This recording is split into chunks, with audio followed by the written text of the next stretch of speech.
Have you ever scrolled through Instagram and thought, everyone is posting their life except me?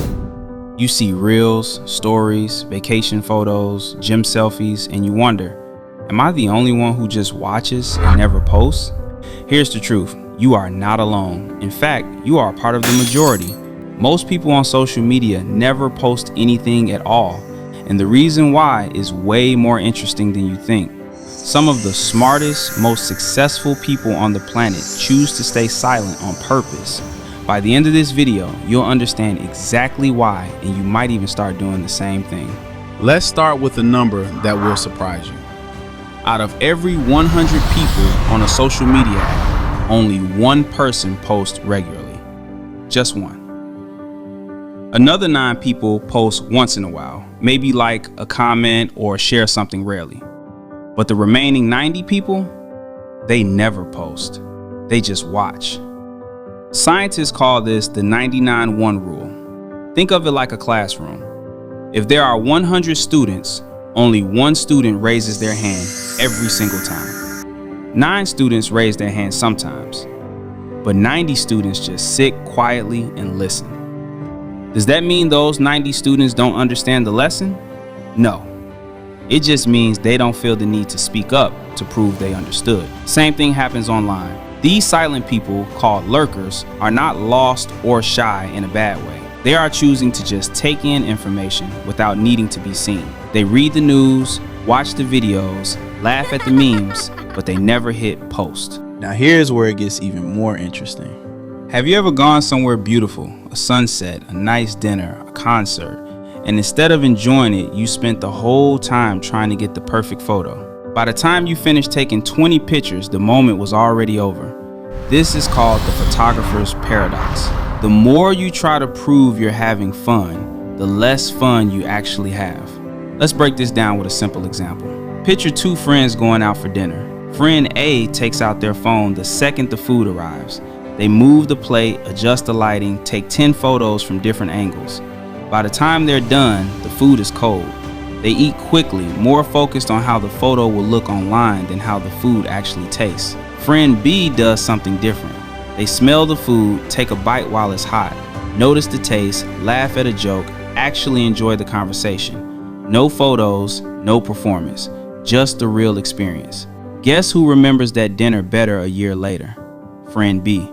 Here's something interesting about actors like Scarlett Johansson or Jennifer Lawrence. You'll notice they almost never post on social media. Why would 2 of the most famous people in the world stay quiet online? Because once you post too much about yourself, people start putting you in a box. If they post too much of their real personality online, it becomes harder for you to believe them as a different character in a movie. So they stay quiet on purpose. They keep themselves flexible, like clay that hasn't hardened yet, instead of a statue that's already set in one shape.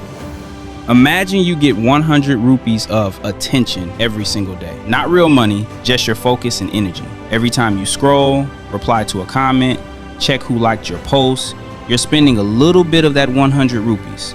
Now here's the problem.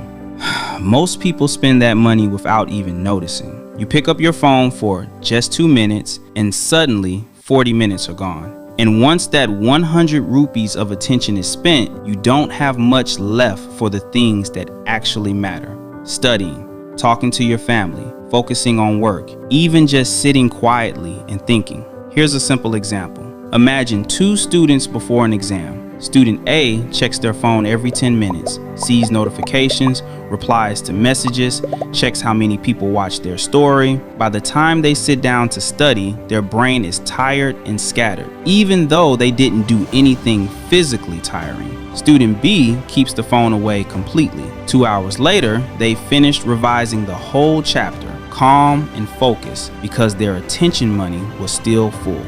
People who don't post are protecting their attention budget. They've noticed something simple.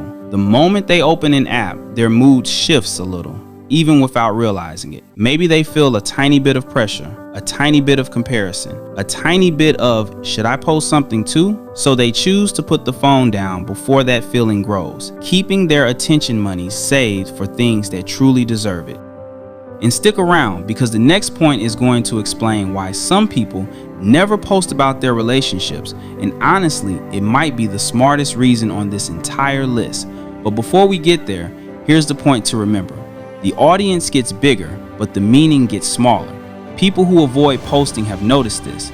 They protect their favorite moments by keeping them private because they know that some things are better felt than shown. Here's a question. When you do something good, who decides if it was good enough? Is it you, or is it the number of likes and comments you get? This is where something called locus of evaluation comes in. It simply means, where does your sense of self-worth come from? From inside you or from outside validation? Some people have what's called an internal locus of evaluation. That means they judge themselves by their own standards. If they wrote something they're proud of, they feel good about it, even if nobody else sees it. Other people have an external locus of evaluation. Their mood depends completely on how others react. If a post doesn't get enough likes, they suddenly feel like it wasn't good, even if it was genuinely great work. Here's something that might shock you. A survey found that 47% of Gen Z, that's almost half, delete their post if they don't get enough likes or comments. Think about that. Nearly half of young people are letting a number decide whether their memory, their photo, their moment was worth keeping online. Here's something powerful that quiet people understand. Real connection doesn't come from being seen by 1,000 people. It comes from being truly heard by just 1 or 2 people. This is called narrowcasting, which simply means sharing something with a small, specific group instead of broadcasting it to everyone. One real reaction from someone who loves you is worth more than 1,000 likes from strangers. People who stay quiet online already know this. They're not hiding from connection. They're just saving it for the people who deserve it. And honestly, the next point might be the biggest reason of all why silence is so powerful. Stay to the end for that one. Here's something we've all lost without even realizing it. Boredom. Think about the last time you stood in a queue or waited for a bus or sat in a waiting room. What did you do? You probably picked up your phone. Almost everyone does. We filled every single empty moment with scrolling. But here's the problem. Those empty moments used to be where our best ideas came from. When your mind isn't busy consuming someone else's content, it starts creating its own thoughts. Think about it like this. A field that's constantly covered with concrete can never grow anything, but a field left empty with just soil and time eventually grows something on its own. Your brain works the same way. When you give it empty space, it doesn't stay empty for long. It starts wandering, connecting ideas, imagining things. People who don't constantly post or scroll are protecting this empty space. They let their minds get bored on purpose, and that boredom becomes the seed for their best ideas, their best decisions, sometimes even their best businesses. Here's the final and maybe the most practical reason on this list. The moment you post something, you lose ownership of it. Delete it later if you want. It won't matter. Someone already has the screenshot. It's already traveled further than you'll ever know. That's exactly why smart people wait. A new relationship, a new job offer, a big decision they're still working through. They're not avoiding these things because something's wrong. They're protecting them because these things are still in progress, still finding their shape. Picture announcing a relationship in week 1, then having to explain it to hundreds of people if it doesn't last. That's a burden nobody signed up for. And this is the part that actually feels good to realize. You don't owe anyone a live update on your life, not your relationship, not your plans, not your progress. You're allowed to let things grow quietly in private until you're ready, if you're ever ready at all. So no, staying quiet was never a weakness. It was never about hiding. It was always about one thing: deciding on your own terms what the world gets to see and exactly when they get to see it.